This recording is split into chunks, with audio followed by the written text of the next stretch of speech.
What's up, guys? Welcome to Daily Dose of Reddit. This is your host, Zach, and today's subreddit is r/ProRevenge. This story's called Apprentice Engineer Pisses Off the Crew, Gets Left Behind 250 Miles from Home. Lordy! I was reminded of this story after a recent phone call from an old friend. A rather long one, so sincere apologies in advance. It's part r/ProRevenge and part r/Entitled Peep. Some years ago, I got a gig working a weekend music festival. Fairly simple too, 10 bands per day and all pretty standard rock and roll fare. Boss man puts 4 of us out on the gig, me, Dreadful Boris, Big Chris, and Hammer. He also said we'd be taking out an apprentice, a young lad who was the son of a local promoter. Well, always nice to have an extra pair of hands, and it's good to help train the next generation. After all, that's how we learned in the past. As it turned out, this lad was about as much use as an aqua lung to a trout, and had an entitled attitude the size of a mid-ranged African country. On the journey down in the truck, he was boasting as to how he was a really good sound engineer already, and that he could probably show us a few tricks. Oh really? We get to the venue and get busy unloading the truck. We've got a 16-tonner stuffed to the gills with 2 sound desks and about 16 kilowatts of sound gear for front of house and about 6 kilowatts of monitors. As you might imagine, this is pretty heavy stuff and takes all of us to safely unload and get it stacked up in places, except that after unloading the first amp rack, all on wheels but it's still around 80 kilograms, the entitled brat snottily announces that I'm a sound engineer, not a humper, and promptly strolls off. Okay. Well, we don't really need him gumming up the works. We're all well used to slinging boxes around. So about an hour later, we've got the rig stacked up and strapped down, run out the multi-core to the front of house desk, and are ready to start cabling up and tying power into the on-site generator. Out of nowhere, the spotty oik emerges from whatever hole he had buried himself in and asks what he can do. I say, I'm gonna plug up the front of house. Perhaps you can help Hammer cable up the speakers. I don't take orders from girlies. Quick side note here. Hammer was 5'9", drop dead gorgeous, and as hard as nails, hence her nickname. She was also a damn fine front of house engineer and a bloody good mate. Boris, Chris, and I collectively groaned inwardly and winced in anticipation of a full 16-inch broadside from Hammer. Seriously folks, you do not want to screw with her unless you want the family jewels dangling from the nearest tree. Instead, she smiles sweetly, never a good sign, and says, well, I'm sure you'll learn something useful. I then go off to play with the front of house cables while Boris and Chris busy themselves with the monitors. A while later, I'm back on stage. Spotty Oik has wandered off again. Hammer has this resigned look on her face. What happened? I ask. Turns out that, despite cables and connector ports being well labeled, the Oik had managed to make a complete pig's ear of plugging up the amp racks. Trust me, it's very hard to make this kind of mistake. I found the Oik some moments later and told him that it was not the proper way of doing things, and that if he wasn't sure what to do, that he should always ask one of us beforehand. What then comes out of his mouth absolutely floored me. I don't need to know all that crap, I'm a sound engineer! Blink. Hammer, who was standing a few feet away,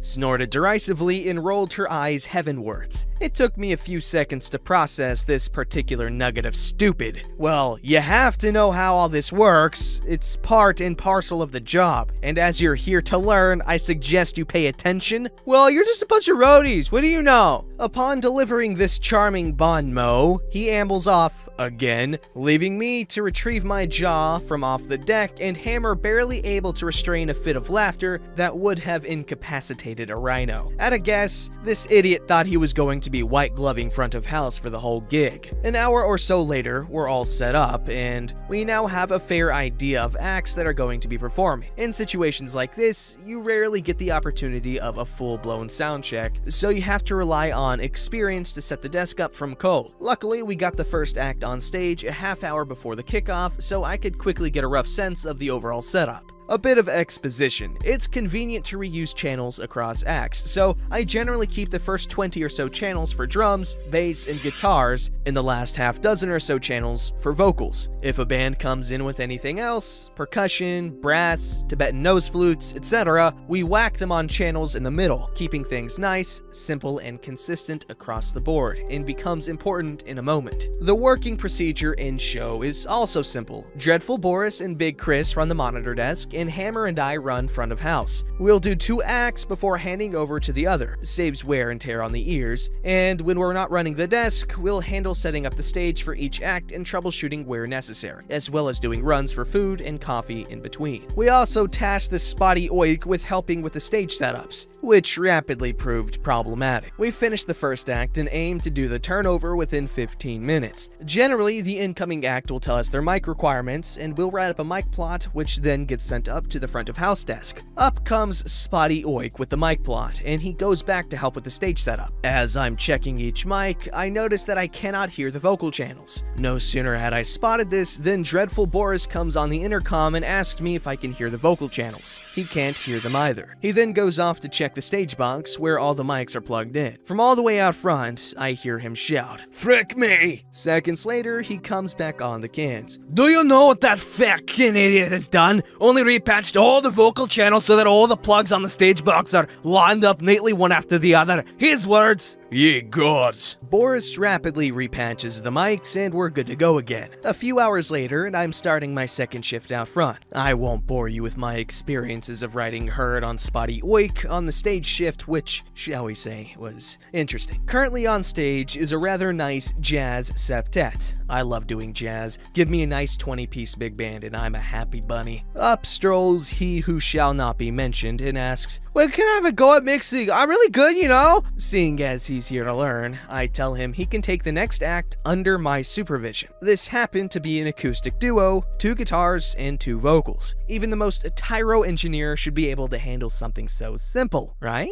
Wrong! I've already said what I regarded as a sensible baseline on the faders for him to work with. First thing he does, he reaches for the master faders and cranks in another 15 decibels. No! Immediately, the rig teeters on the edge of feedback and I rapidly pull the mains back. Look and listen. Balance out the 2 vocals, then the guitars. Leave the mains alone. He then starts making wildly inappropriate changes to the channel's EQ. Again, the rig starts to squeak. Okay, enough. I shove him out of the way and bring it back under control. I won't fatigue you further with the endless catalog of foul-ups and attitude that he managed to effect over the rest of the weekend. Suffice it to say that despite the best efforts of myself and Hammer to try and teach this guy, they all went to naught. Couple this with the constant drip, drip, drip of snide commentary about how he was really a better engineer than the rest of us, and by the end of the weekend, we're all pretty pissed off. Come the end of the event, and now it's the fun part of striking the rig and loading out. I'm being sarcastic about the fun part, by the way. 2 solid days, and we're all knackered, and the last thing we want to be doing is the get out, but of course, it has to be done. It's always an all-hands-on-deck situation, except the Spotty Oik has once again vanished into the woodwork. 2 back-breaking hours later, and we're all done, and the truck loaded to go home. So where is Spotty Oik? Nowhere! We give it a good 15 minutes, but no joy. We then decide to go look for him, so we spent another 20 minutes trolling around the site trying to find him. Again, he's done a disappearing act. We get back to the truck, it's now close to 3 a.m., and almost simultaneously we say, "Screw him!" We climb back aboard and drive the 250 miles back to the warehouse to unload. Next afternoon, Bossman calls me to find out why we'd left the Spotty Oik behind. I gave him the cliff notes and then was told that the Oik had to call his dad at 3 in the morning to come and get him, a 500-mile round trip. He then said, "I never liked that promoter anyway. He was always late paying the bill on the previous gigs. Next time he calls one in the rigging crew, I'll tell him to screw off." Now I know next to nothing about audio, which is funny given the nature of my work, but I think they got the message that this guy is an entitled piece of poo-poo well across. And you know what? That's really funny. They got him good.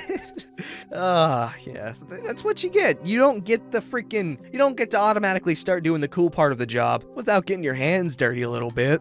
This story's called "A-Hole Tailgates Me When I'm Already Speeding, So I Set Them Up for a Speed Trap." I was driving home from a get-together and was going 65 to 67 kilometers per hour, or 41 miles per hour, in a 37 miles per hour zone. Where I'm from, the police almost never pull you over if you're going 10 or less over, but will definitely pull you over for anything over that. All was well until I got closer into my area. It's less city-like and more rural, with the roads alternating alternating between single and double lanes. I'm on a single lane, speeding 10 or 6 miles per hour over, when a pickup truck in my rear view caught my attention. They were going a tad bit faster when they caught up to me and promptly brake a meter behind me. I was like, okay, I'll speed up to 70 or 43 miles per hour. No big deal, but they continued to tailgate me. Upon closer inspection, I could see the mug of a very angry woman who had no understanding of personal space. What ensued was a full 5 minutes of them completely obscuring my rearview mirror with how close they were.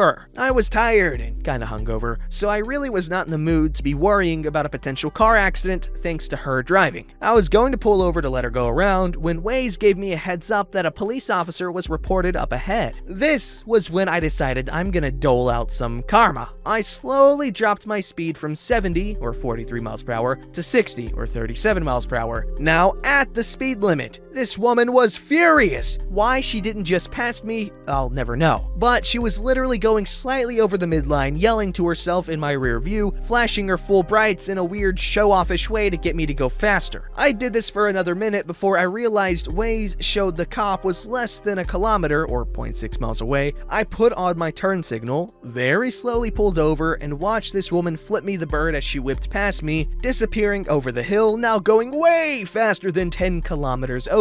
I continued on my way, getting up to 70 kilometers per hour, 43 miles per hour, when I cleared the hill to see flashing lights ahead. Jackpot. I drove with anticipation until I got close enough to confirm it was my friend from earlier. Not wanting to miss out on hitting her with our new secret greeting, I dropped down to 60 kilometers per hour, or 37 miles per hour, peered over, and flashed the bird at her. I hope you enjoy the ticket, Karen. Oh yeah, I hate when people tailgate.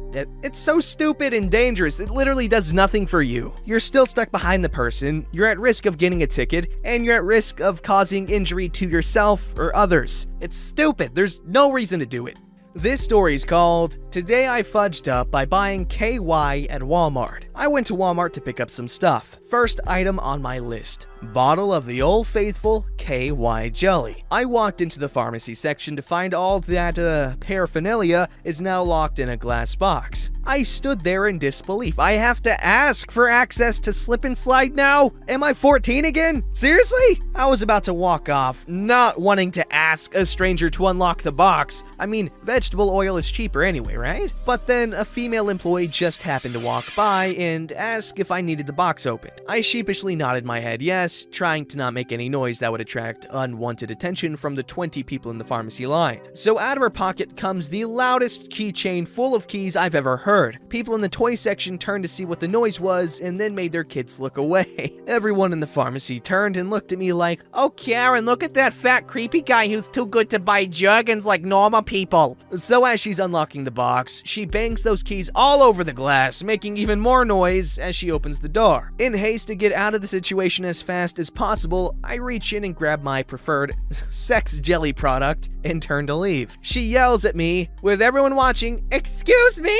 Excuse me? I have to carry that to the front for you." Seriously? Please tell me no. Shampoo is starting to feel like a more reasonable option at this point. So she grabs it out of my hand and starts walking. I won't have to shake the bottle because this very energetic woman, 4'11" fireball, is dramatically waving "hello" at every single fellow employee with my tug goo in her hand. Meanwhile, I tried to invisibly walk 5 paces behind her. Once my creep walk journey was finally at the front of the store, this woman led me past all the other customers and hands the jerk jelly to the manager on duty, pointed at me and said in the loudest socially acceptable voice for someone watching a playoff football game, "This is for this man," and pointed at me. The manager on duty, yet another woman in my life that silently judges me, started walking without making eye contact and says, "Come this way." Well, I had planned to do that, but after this public Walmart humiliation, I'm not sure I can muster the concentration to make this purchase necessary. We made our way to self-checkout as she held the bottle with 2 fingers and an outstretched arm like a dirty diaper. That's when I realized, with all the unbelievable, embarrassing display of following the hand waver to the front, I didn't get anything else on my list. My handbasket was completely empty, so my entire purchase was KY jelly. The lady looked at me and said, "Is this all you needed? Well, yes, because I left my dignity back in the pharmacy. And that is the story of my last Walmart purchase ever. Oh, that's messed up. I feel like they were trying to make this dude feel bad. Why would they do that? Why would they lock? Okay, I guess that makes sense. People, I can imagine, would steal stuff like that more often than, you know,